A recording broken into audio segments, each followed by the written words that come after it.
یا مدبر اللیل والانهار. انهار؟ آره دیگه، سب کن بقیشو بگم. حوله، حالا نه الا احسن الحال. خب عزیزم بلد نیستی مگه؟ مجبوری بری پشت تریبون، اصلا عید شده مگه؟ نه ولنتاین دیگه. بعدم این تریبون نیست که پادوی ولنتاین گرفتن برات کیف کنی. چی هست حالا؟ شکلات دیگه. بفرما. چی شد؟ چی شد؟ شما شکلات نمیخواستی مگه؟ بله میخواستم. خب منم شکلاتم دیگه. شکلات؟ بله ایشون شکو خانم هستن، لاته چاله میدون. حقیقت این شکلات من گرفتم به عنوان پادوی ولنتاین شما تا یه عمر پادویی که بخونه. گرفتی؟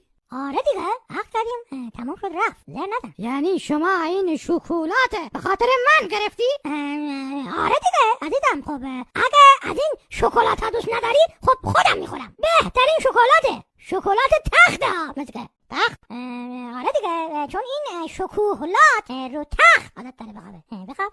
منم که چون کمرم داد میکنه باید رو تخت. بی شرف! مثل که یادت رفته من قلبم با باتری کار میکنه. نه عزیزم، حواسم بود. کجا بود؟ همینجا تو جعبه گذاشته بودم، لای شکلات. چی شد؟ آها راست میگه، بفرما. خیلی ممنون. فقط شکلات جان به این اعتماد نکنم.